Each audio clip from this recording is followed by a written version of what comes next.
Hey everybody, welcome to another episode of Classes of Mail. My name is Alan Gigax, and today we're going to play a game that is called Are You Smarter Than an FNG?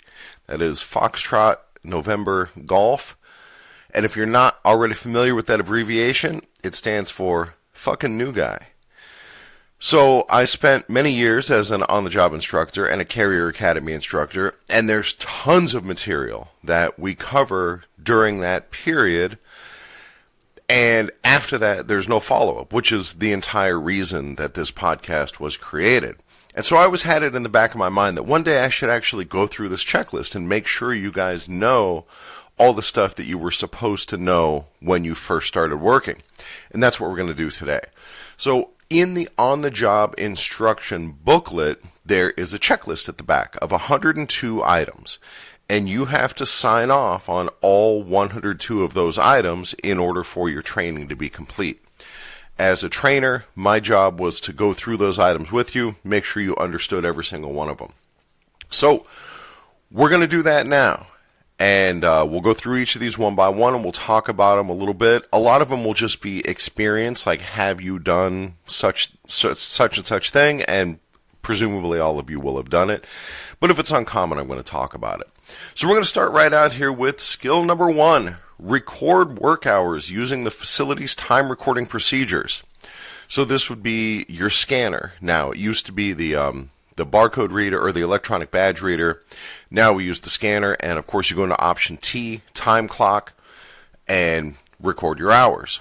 If you aren't able to use the scanner for some reason, then you're going to want to use a form 1260, the paper time card, and put your times in on there. I'm going to give you guys a pro tip on this. My badge has gotten water damage. The barcode has become unreadable. So what a lot of people do is they take a picture of their badge, keep that picture on their phone, and then you can just scan the barcode on your phone. But I found even better than that is in my Google Wallet, there is a way to add a barcode. And I'm sure Apple Pay has the same thing. So I took a picture of my badge in Google Wallet, and now I can just go into my Google Wallet, tap USPS ID, and the barcode comes up in a format that's intended to be easily scannable.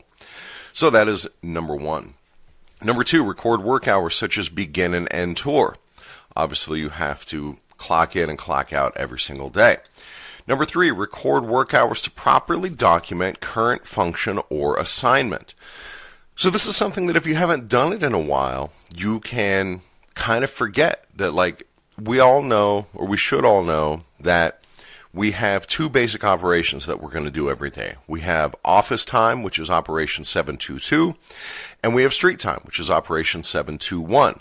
And then for me as a union steward, if I'm doing union work, I'm going to go into operation 613. Every time I change jobs, I have to go into the scanner, go into time clock, scan my badge, and then switch to the different operation number. And you guys are going to be doing the same thing. That also needs to be done whenever you change routes. If you're doing auxiliary assistance on somebody else's route, then you're going to go into your scanner, go into time clock, change the route number, and then clock to street or office as appropriate on the new route. Every time you change jobs, this has to be done. I just had a grievance not too long ago at my station where management was having CCAs throw parcels, and the more I learn, the more I find that, yeah, that actually is a grievance. But what I wound up grieving is that they weren't, crossing crafts is a grievance. But anyway, what I wound up grieving was that they weren't having the CCAs move to the appropriate operation number for throwing parcels. They were keeping them on office time, which was inflating our office times and inaccurately reflecting our hours. So again, whatever job you're doing, you have to be on the appropriate operation. Next, perform a vehicle inspection using Notice 76 Expanded Vehicle Safety Check.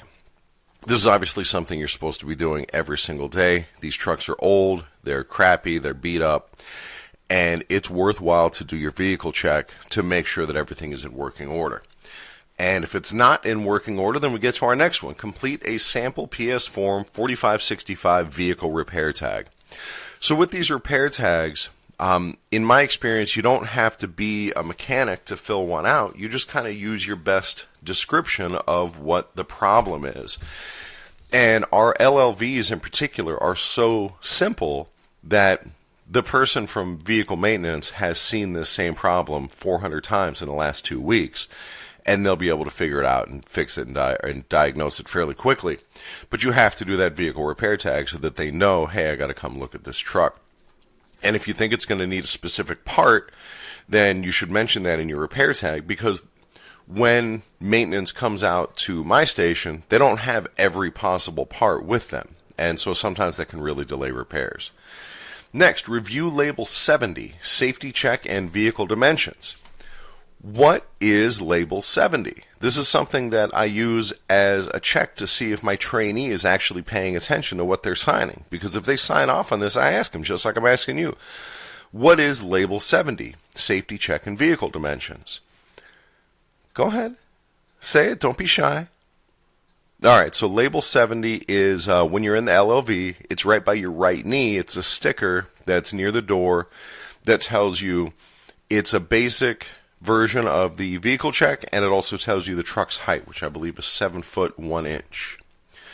Next, locate the M41, City Carrier Duties and Responsibilities, and review Chapter 1, General Information, Section 11, Responsibilities of a Carrier.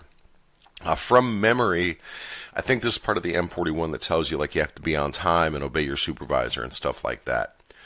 But where is the M41? Where can you find an M41? Well, they're certainly available online, and that's easy enough. You keep a copy right on your phone. But they're also supposed to be in the drawer or whatever, like the open cubby under your case ledge. Like you have the drawer that pulls out, and then there's an empty space. Oh, your route book. I'm sorry, it's supposed to be part of that binder that has your route information in it. So you should be able to find an M41 there at every case. Next, explain the layout of the post office as it relates to performance of carrier duties. So I feel like this question is poorly worded. First, because when I hear about carrier duties, I think about the restroom. But also, explain the layout of the post office as it relates to performance of carrier duties. What does that even mean? Well, it turns out I learned this from reading the M39, that the post office is supposed to be laid out in a way that you're going to naturally like make your way through the building and encounter the things you need to encounter on the way. So the parcel hampers are going to be in a centralized area. The markups are going to be like on your way out the door, stuff like that. Next, report of hazard, unsafe condition, or practice. So this is PS Form 1767, and if you have a safety concern, you want to bring it to your supervisor, and in theory, you and your supervisor are supposed to be on the same page with getting safety needs addressed. But if it doesn't get addressed, you can fill out this Form 1767, and the beautiful part of that form is it's in like quadruplicate, and one of the copies goes up to the district safety manager. And so you write what the problem is, and then underneath that, management has to write what they're doing about it. And they don't want to write on there that they're just ignoring the problem and then send it up to district safety. So that form does tend to get results. Next, demonstrate proper lifting procedures. So make sure you lift with your back. No, don't do that. That's the opposite of what you're supposed to do. Make sure you lift with your legs, not with your back. Keep your back straight. Keep the weight in as close to as you can. Things like that. Next, identify all components of the carrier case. And here's a list here. See if you know what each of them is. Shelving. What is shelving? Oh, it turns out it's the shelves. Cells. The little spaces where we put the mail, that's called a cell. Color pattern of labels. You know, once I've been casing for a while, I completely ignore the fact that each street has its own unique like color and pattern. And that's to help new people find the streets more easily. But I couldn't tell you what a single one is on my route.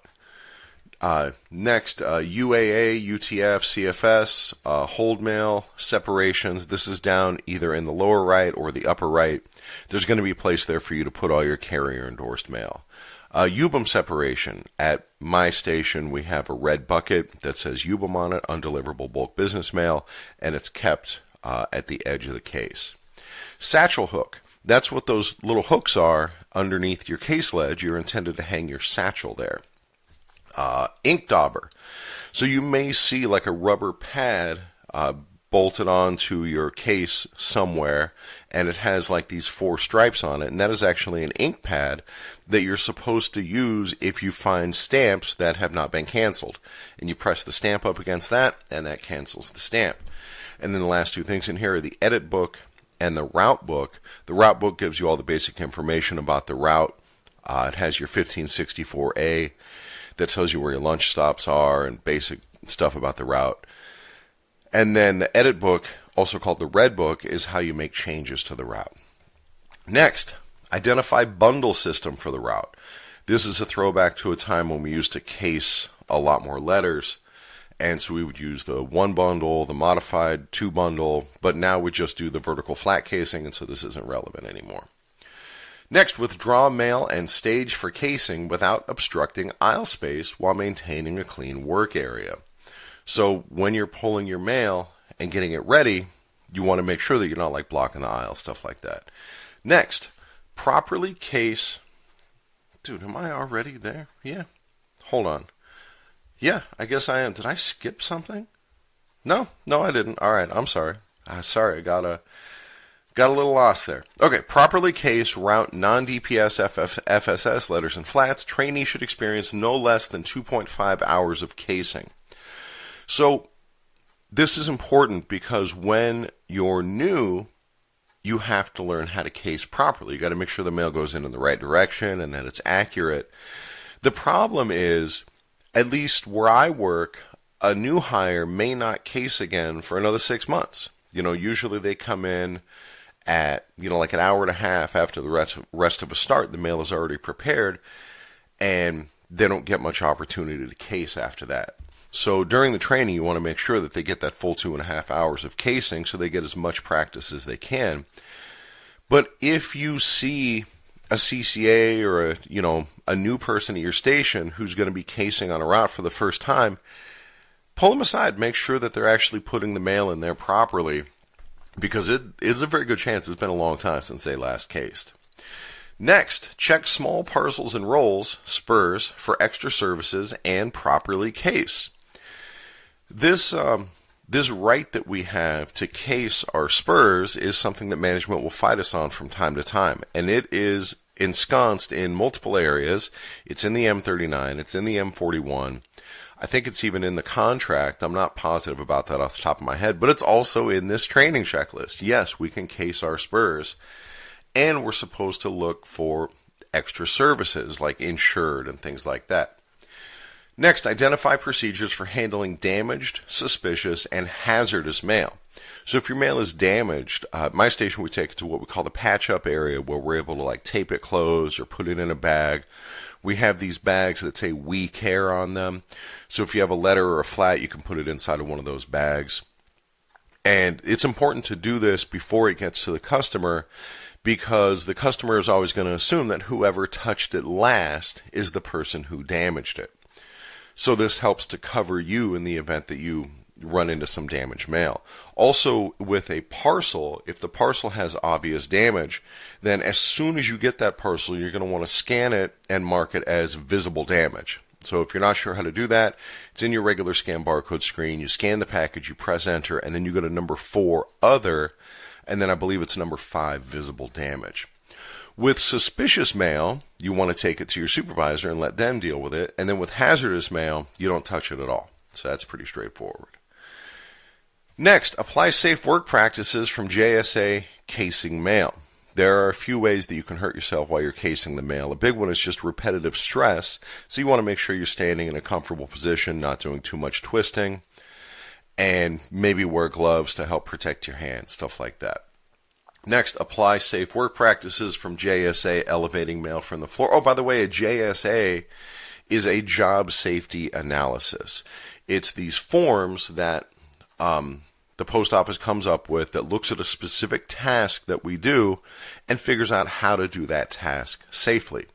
So one of those tasks that is used as an example in training is elevating mail from the floor. You have your mail in the floor, like in a bucket, and you're going to bring that mail up to your case ledge in order to work with it. So make sure you grab the bucket firmly, elevate it all the way up, put it on the case ledge, don't leave it hanging halfway off, stuff like that. It's pretty straightforward. Next, identify features and benefits of each class of mail. First, express mail.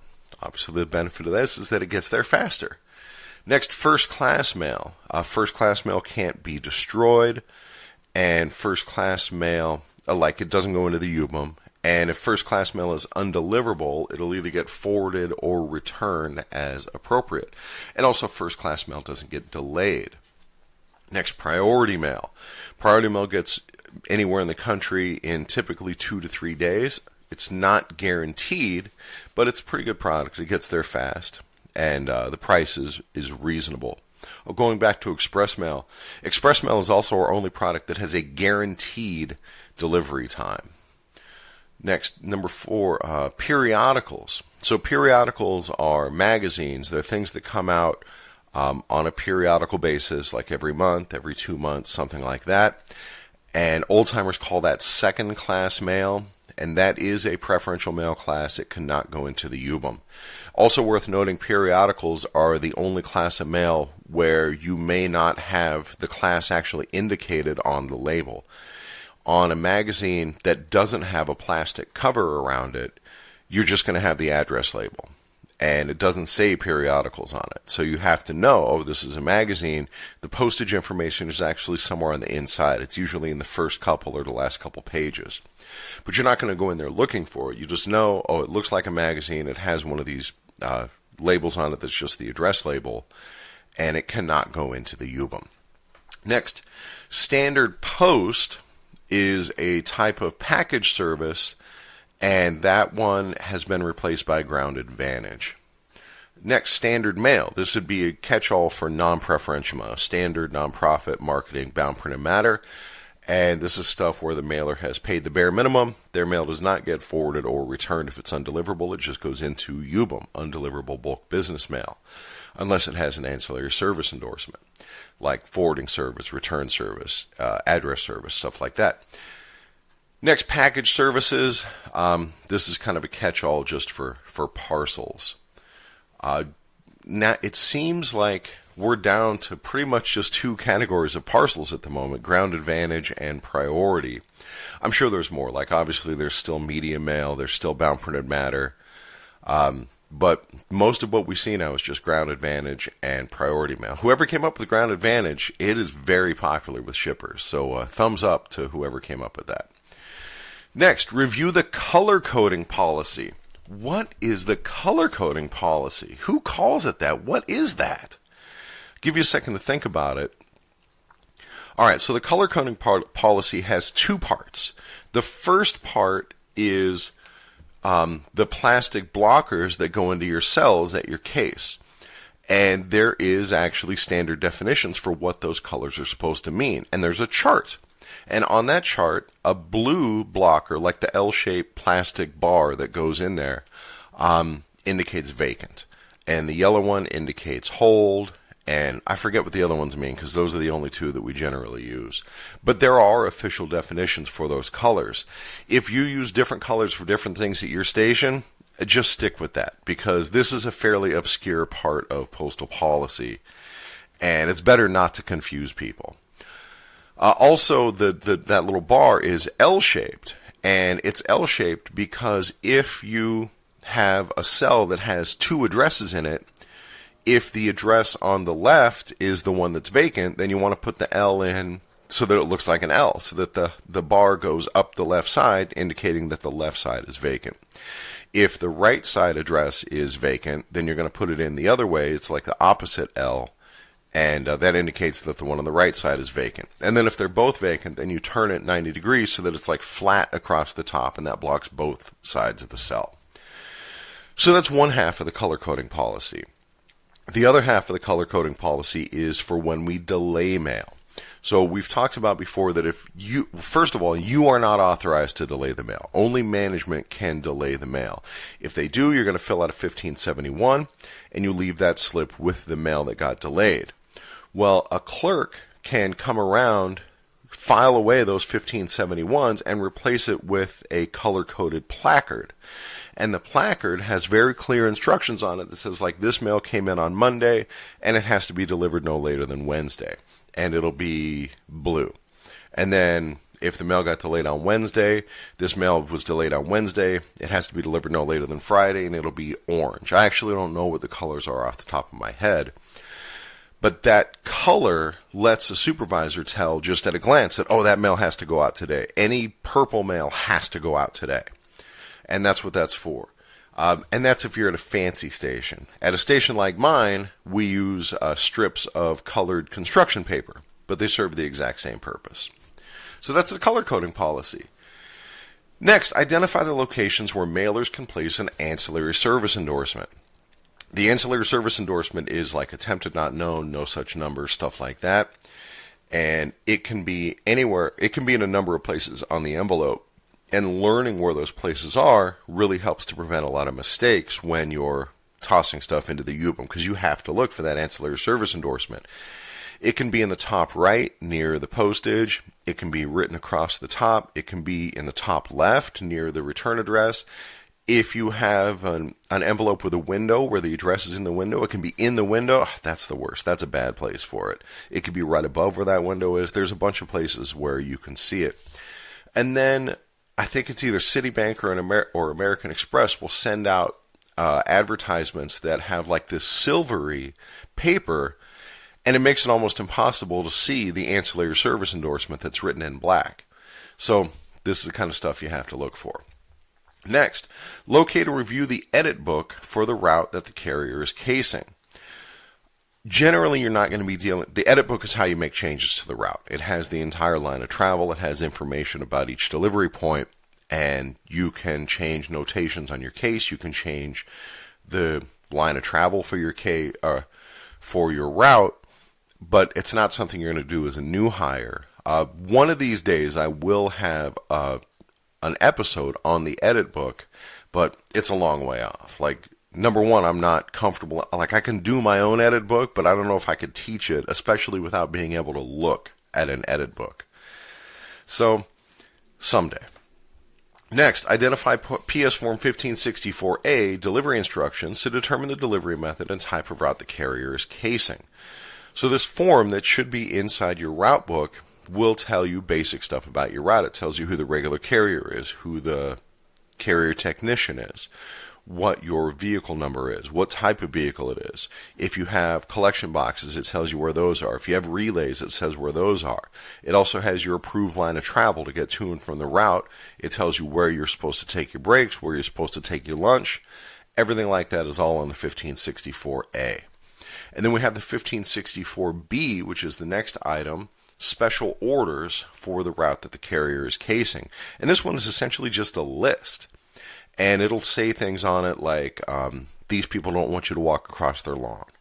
Or this house has a dog, and so make sure you watch out. Or this business closes at 3 p.m., make sure you get there by that time. Stuff like that is on the 1564B. And you can also track forwards on there. Any active forwards that you have that you're still seeing mail for, you can put those on a 1564B as well. The problem with the 1564B is that it sits at the case. And so when you need that information, like, hey, these people don't want you to walk across their lawn, it's sitting there at the case. And so in Las Vegas, and I'm sure many places around the country, we use what are called special notice cards. And you case those up with your mail, and that way it tells you when you get to that address, hey, these people don't want you to walk across their lawn. Next, identify authorized lunch and break locations. That's going to be on that form 1564A, and it'll tell you where you're allowed to take your lunch, where you're allowed to take your breaks. Next, identify line of travel. This will also be on that 1564A, and it'll tell you the way you're supposed to go to and from the route. That is your line of travel, but the line of travel is also the route itself. So my line of travel has me go down Tropicana to Mountain Vista to Harmon to Annie Oakley to Meadow Glen Drive, and then I start delivery Meadow Glen Way to Meadow Glen Circle to Brookview, back to Meadow Glen Drive. Then I drive down Annie Oakley, turn left, all that stuff. That whole thing, that's the line of travel. Next, identify collection box times and locations. These will also be listed on the 1564A if you have collection boxes on your route. And we're making really good progress here. Next, accept ACCEPT, like you're going to take and process accountable mail, including at least one piece of certified mail, express mail, and registered mail. Certified mail is still considered an accountable item by the book. Well, actually, I'm not positive about that. But express mail and registered mail certainly are, and registered mail especially. Everybody who comes in contact with that registered mail is personally responsible for it while they have it. And this is the most secure way to send something. It requires a signature at every step of the way, like the employee who has it has to sign for it. They have to hand number that this is the register that I have. Then when they hand it off to the next person has it. If you ever have something that absolutely positively cannot get lost, that it is like super valuable and it's worth the extra money for that peace of mind, like you ever get that winning lottery ticket for $100,000 that you got to mail into the lottery division, send it registered mail, because that way there's no way it's going to get lost. Next, demonstrate proper handling of USPS tracking and signature confirmation mail. So we deal with this stuff every day, that you have to scan the item. If it requires a signature, you have to get the signature as well. Locate and obtain the scanner in accordance with local procedures. So now our scanners we need first thing in the morning because we need them in order to clock in. If you at my station, the scanner is assigned to a route. So whoever's on Route 2115 for the day, they get the scanner for 2115. I presume it's that way at most places, but I wouldn't be shocked if some places had a scanner assigned to a person instead of the route. In most instances, it's basically the same thing. But then if you're not assigned to a route that day, if you're a CCA or a PTF, how do you get your scanner? Well, you have to get with your supervisor and figure that out. Next, demonstrate how to properly set up and use the scanner. This is obviously something you're doing every day. Next, locate PS Form 3982, change of address for the route. Do you know, dear listener, what is a PS Form 3982, change of address, and where you can find it? I'll give you a second to actually think about it. What is the 3982, change of address, and where can you find it? If you said that it's the change of address card that the employees or that the customers fill out, you are mistaken. That is a 3575. The 3982 is the pink card where we record completed change of addresses, and those are on the left side of every case ledge or every shelf on the case. Next, it says process PS Form 3982 label, which is the sticker that goes onto the pink card. And process at least one PS Form 3575Z employee-generated change of address. So this would be the move left no address. And I have a whole episode devoted to move left no address. In fact, a lot of this stuff has episodes devoted to it. But the move left no address is what enables us to use our PARS, the Postal Automated Redirection System, to automatically intercept mail for people who don't live there anymore and return it to sender. And that is an awesome system. You should absolutely use it. Next, process a piece of UAA mail, that's undeliverable as addressed mail, bearing an ancillary service endorsement. So, if it has an ancillary service endorsement, like return service, forwarding service, whatever, that means you cannot put it into the UBOM. It has to be either forwarded or returned as appropriate. And it does not matter to us as carriers what service they're asking for. If I have a piece of mail that's attempted not known and I'm going to return it to sender, even if it says forwarding service requested, it doesn't matter. I'm going to put it in attempted not known. If I have a piece of mail that has a good forward on it and the ancillary service says return service requested, I'm going to forward it just like I would do like if it were a piece of first-class mail. Everything that happens after that, as far as obliging that ancillary service, that's all handled somewhere else. You just do with it whatever you would normally do with it if it were preferential. Next, process a piece of return-to-sender mail requiring an individual carrier endorsement. And the next item in the list is one requiring a bundle carrier endorsement. So the difference between individual and bundled endorsements goes back to the time when we used to have to handwrite the reason for non-delivery on each piece of mail. And an individually endorsed piece, like deceased, you have to write deceased on every single piece of mail. Whereas a bundled endorsement, like attempted not known, you could put A and K just on the top piece rubber band the whole thing together, and they're all attempted not known. Now, at my station, and I presume most of the country is like this, we have the carrier-endorsed rack that just has trays and buckets, and if you have a piece of attempted not known, you put it in the tray that says attempted not known. So that's how those are processed now. Next, process a piece of endorsed and unendorsed undeliverable bulk business mail. The endorsement I believe it's referring to here is the ancillary service endorsement. So if it has an ancillary service endorsement, then you cannot put it into the UBUM. It has to be treated essentially like first class. It's going to be either forwarded or returned as appropriate. Next, locate the throwback case and identify the different separations. So the throwback case is where you take mail like when you're casing that's not for your route. You take it to the centralized area, the throwback case, and you're going to put it in the appropriate separation. There are small cubbies in the throwback case for letters, and there are big cubbies in the throwback case for flats. And then they're going to be labeled. There's a fairly standard set of labels, but they may be labeled for what's needed at your station. Like my station has, for the letters, they have first class, and then they have third class, which are old-time words for preferential and non-preferential. So if you have a piece of first-class mail, you're going to put it in the preferential slot. If you have a piece of standard mail, you're going to put it in the non-preferential slot. And the reason that's done is because all of that stuff that's in the first class or the preferential mail has to go out today. It's not supposed to be delayed. So if your clerks are running behind schedule, they're going to go and grab all that preferential mail first and make sure that all gets distributed. And if they don't get to the non-preferential stuff, it's not that big of a deal. And then you'll have similar separations in your flats. You're going to have preferential flats, non-preferential flats. And they're separated for the same reason. And then we also have additional separations for mail that's going to the P.O. boxes because the box clerk needs to be able to come over and just grab that mail, go back to the box section. And we have another separation called loop mail, which is for mail that your scheme clerk cannot redistribute within the station because it goes outside your station. You get a piece of mail that's going to Hawaii, your clerk, unless you work in Hawaii, your clerk is not going to be able to redistribute that piece of mail. So that goes into loop, and it's going to have to get hand processed to go wherever it goes outside the station. Next, locate and obtain parcel hamper. It's pretty straightforward. Those are usually easy to find. Next, handle caseable small parcels and rolls, spurs, and extra services parcels. So once again, this reiterates that yes, we absolutely do handle that stuff in the office. It is okay to touch your parcels while you're in the station. How else are you supposed to find those extra services? Next, complete a PS Form 3996 carrier auxiliary control.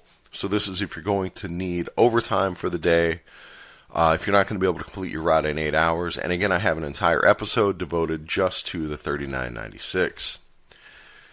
Complete a PS Form 1571 undelivered mail report.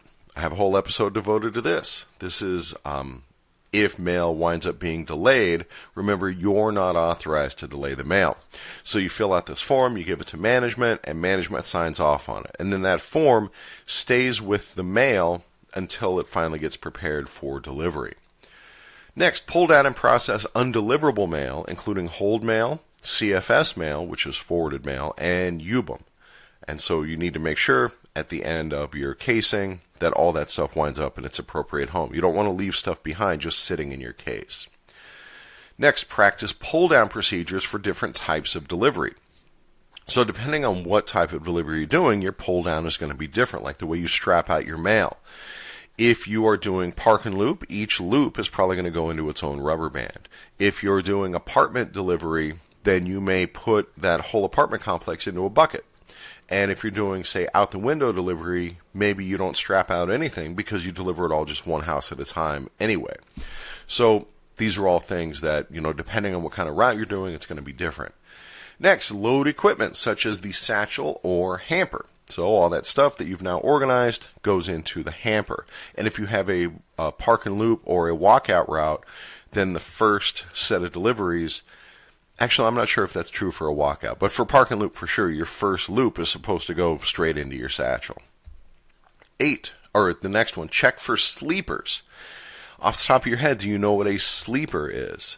It's anybody who's listened to this episode this far in. No, well, hopefully that's not true. A sleeper is a piece of mail that accidentally gets left behind.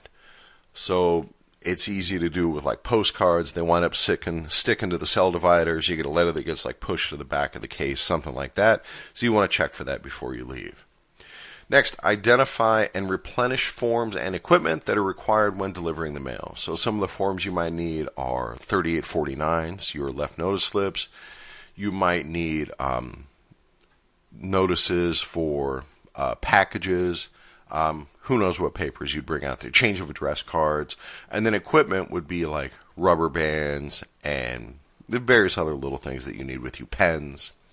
Next, pull mail from hotcase and scan hotcase barcode. So on your way out the door, you're going to check that hotcase one last time, and you're going to check that, or you're going to scan that barcode to prove that yes, you checked it the one last time. Next, locate and withdraw DPS mail and riffle to ensure that it is in proper delivery order. So now you're on street time, you're going to grab that DPS, you're going to make sure it's all for your route, and then out you go. Next, locate and withdraw FSS mail, if applicable. I don't think anywhere has FSS anymore. That's flat sort sequence. It's like DPS, but for flats. And as far as I know, that's all been discontinued.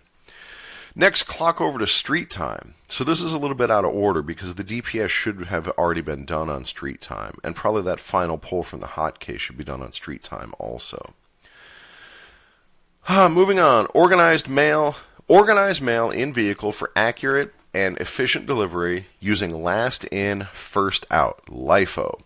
So when you're loading your truck, the things that you won't need until the very end of the day, you're going to put those in like the far off inconvenient corner of your truck. The things you're going to need right away, you want at the most convenient location. It's fairly obvious. Arrange and secure mail in the vehicle to provide safe driving conditions. So make sure that when you turn or when you hit the brakes, you're not going to have mail flying all over you. Next, scan the required office barcodes prior to leaving the route. If on a motorized route, enter the vehicle number and mileage after scanning the depart to route barcode. So that's it. You hit that on your way out the door, put in your beginning vehicle mileage. Practice defensive driving while traveling to the route and obey all traffic laws. Remember, guys, we're not exempted from any traffic laws, including parking. Next, apply safe work practices, JSA transporting mail to and loading vehicles. So there's a job safety analysis that's just about like pushing your hamper out to your truck and how you're supposed to do that safely. Next, identify different types of mail receptacles. So this would be cluster boxes, centralized boxes like in an apartment complex, curbside boxes, and door slots and like house-mounted boxes. And then next is identify the different types of delivery and delivery routes. And generally, the box itself is what's going to define what type of delivery it is. If the mailboxes are all the way up at the house, generally that's going to be park and loop. If the mailboxes are on the other side of the sidewalk, then that's going to be sidewalk delivery, or what we call stop and hop or over the curb. If the mailboxes are all the way out to the street, that's going to be curbside delivery, also known as out the window.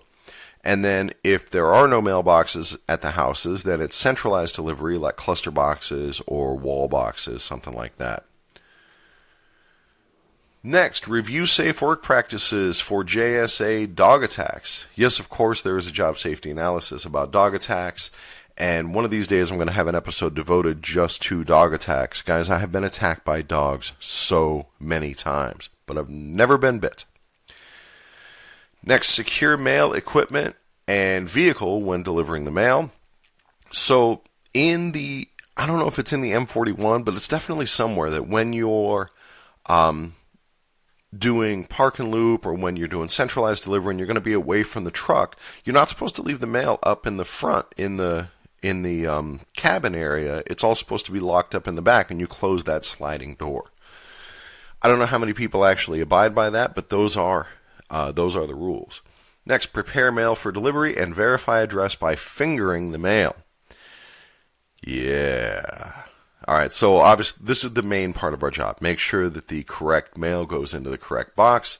Look at the address, make sure the address matches. Next, deliver the mail. I got to sign off on that one.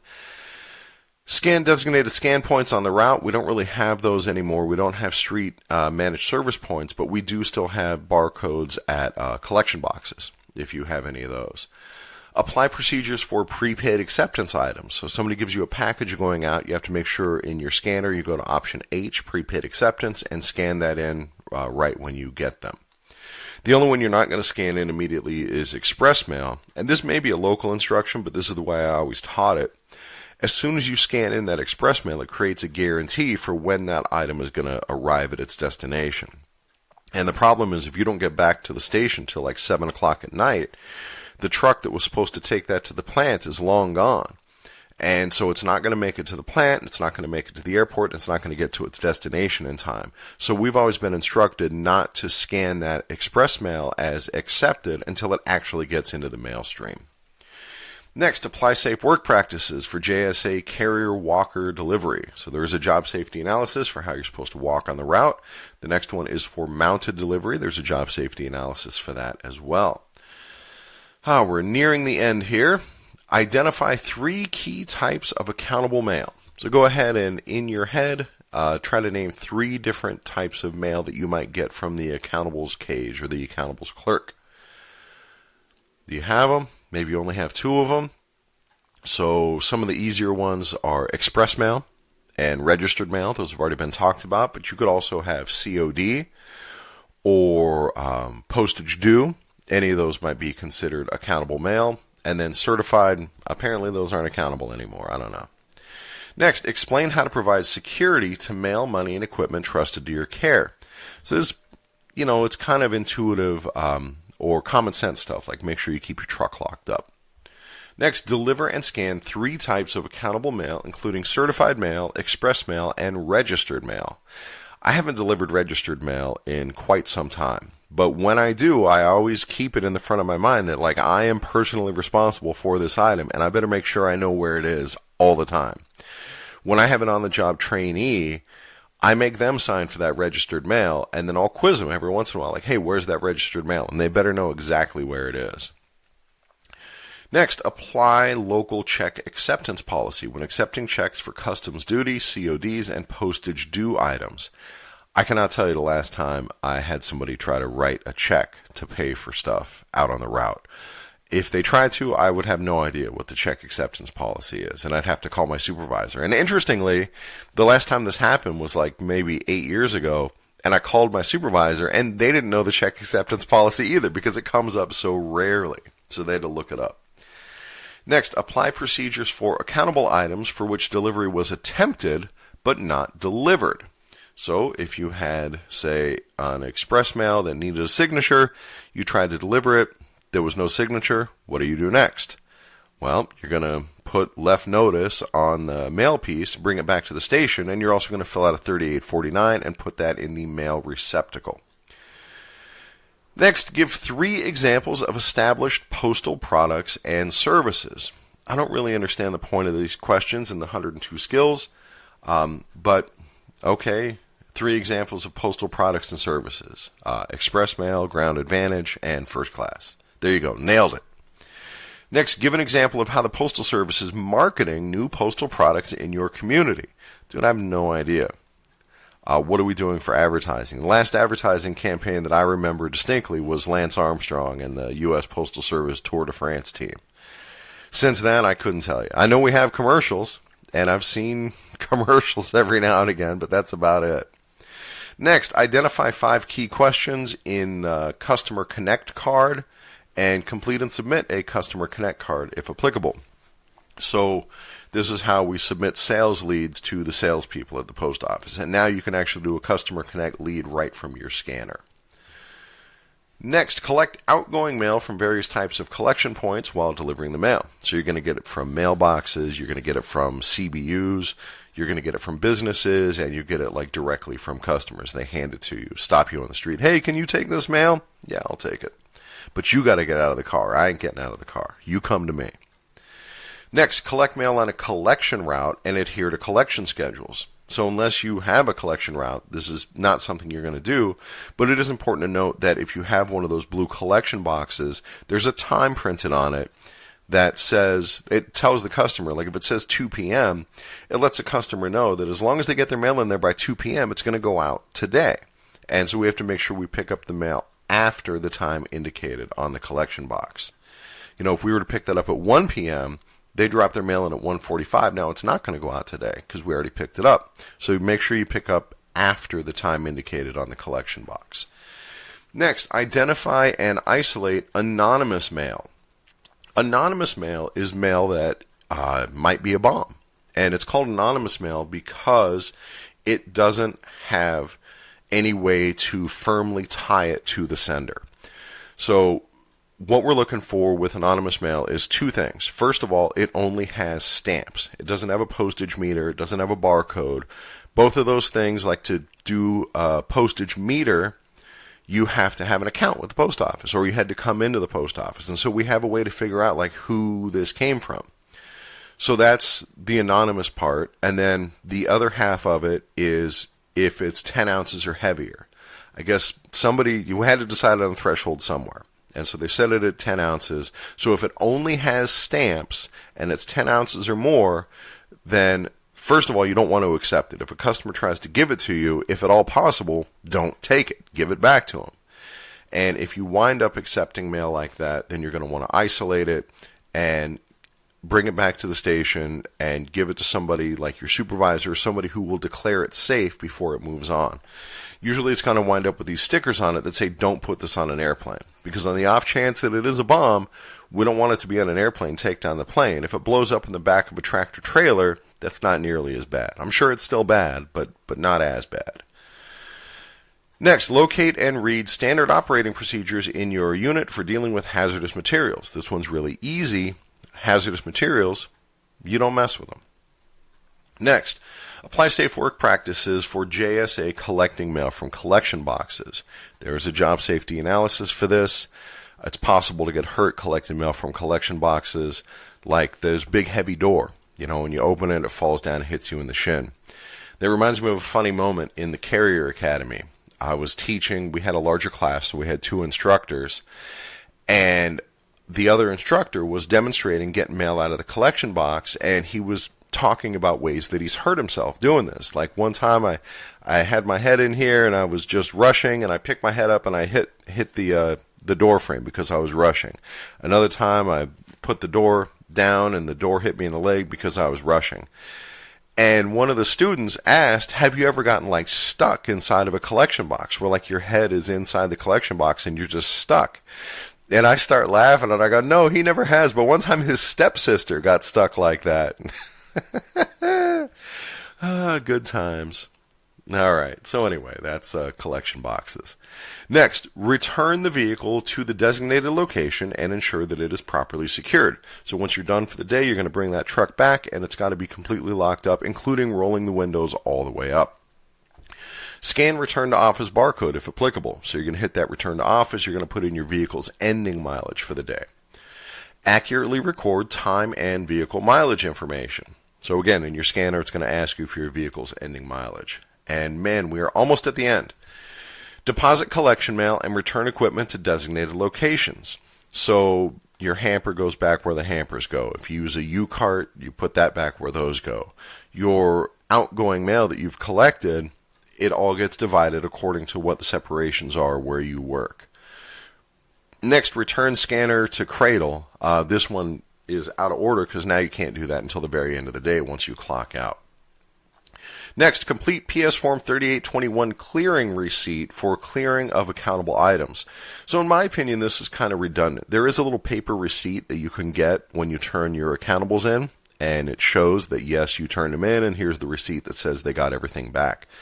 But as long as the clearance clerk signed off on the form you signed in the morning, you're clear just the same. So I don't really see a point to getting that 3821, but you can ask for it. Next, perform administrative duties as required, including completion of PS Forms 3996, 1571, and 4565. So off the top of your head, what is a 3996? Go ahead. You could say it. It's the Carrier Auxiliary Control Form. I thought I heard you say that. And that's what you need to fill out if you either used overtime today, or if you completed auxiliary assistance on another route. 1571, what form is that? That is the, go ahead, you could say it. It's all right, don't be shy. Nobody's watching you. It is the undelivered mail report, where if mail got delayed, you have to fill that out. And then finally, what's the 4565? That is the vehicle repair tag. All right.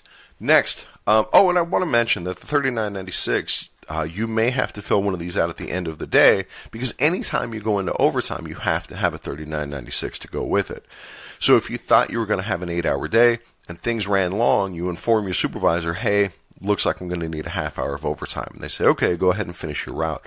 When you get back, you should be filling out a $39.96 that explains in box J why you went into overtime, and you submit that to your supervisor. Next, identify and process miscased mail. So you may have cased up some of your mail wrong. If it's for later in your route, then you're just going to set it aside, deliver it when you get there. If it's for earlier in your route, you're going to bring it back and either take it to the throwback case, or you're going to case it up to try again tomorrow. Next, identify and process previously misdelivered mail picked up on the route. Boy, if you're on my route, this is definitely going to happen. I make mistakes, just like anybody, maybe more than a lot of people. And I put the wrong mail in the wrong box, especially because I have like 4 streets that all end in Crest, and they all have the same house numbers, like Meadow Crest and Mount Crest, and they have the same house numbers. My route starts out with Meadow Glen Way, Meadow Glen Circle. They have the same house numbers. And so if I'm not paying attention, it's very easy to make misdeliveries. So I want my customers to feel comfortable giving those misdeliveries back to me. So whenever they do, I always say, oh my God, thank you so much. Thank you for catching this. I'm going to make sure it gets to the right place. Next, locate the 3M case and identify the different separations. So 3M is for your DPS errors. You got mail in your DPS that was either not for you, or it was for you, but it was in the wrong sequence. So the 3 types are missequenced mail, where it is for your route, it's just in the wrong sequence. Missort mail, where it does go to your station, it's just not for your route. And then missent mail is when it went to the completely wrong station. And those are the 3 separations in the 3M case. Next, place missent, missorted, and missequenced automated mail in the proper separation of the 3M case. So that's what we just talked about. Next, process other undeliverable mail. This is where you're going to drop off all your undeliverable mail for the day, the attempted not knowns, no such number, stuff like that. And here's the very last ones. Case afternoon mail, if applicable. So maybe some mail got delayed in the morning and they're going to let you case it now. Or maybe you're in one of those offices that does expedited preferential mail and you save your non-preferential mail to case in the afternoon. Next, check the schedule prior to clocking out. This is super important if you are a CCA or a PTF who doesn't have a fixed schedule. There is a weekly schedule, and the weekly schedule is your schedule, but it's subject to change every day. So you need to check it before you leave for the day to see, like, okay, what am I working tomorrow? Or what changes have been made to the schedule? Whatever it is, when you leave for the day, I recommend you take a picture of it. That's your schedule. And that's what holds until you are notified otherwise. So if management calls you and say, oh, it turns out we don't need you tomorrow, oh, it turns out we do need you tomorrow, you have to obey their instructions, which is why you shouldn't answer your phone. That's a whole other topic. But anyway, check that schedule before you leave, because you are responsible for noticing any changes to your schedule. And then finally, clock out after all duties are complete. And that's it. That is all 102 items from the Carrier on the Job training booklet. So, did you know all that stuff? I bet there's a few things in there that you needed refreshing on. I know we all do, and that's the whole point of this podcast. All right, that task is now behind us. Thank you guys for listening, and I will catch you next time.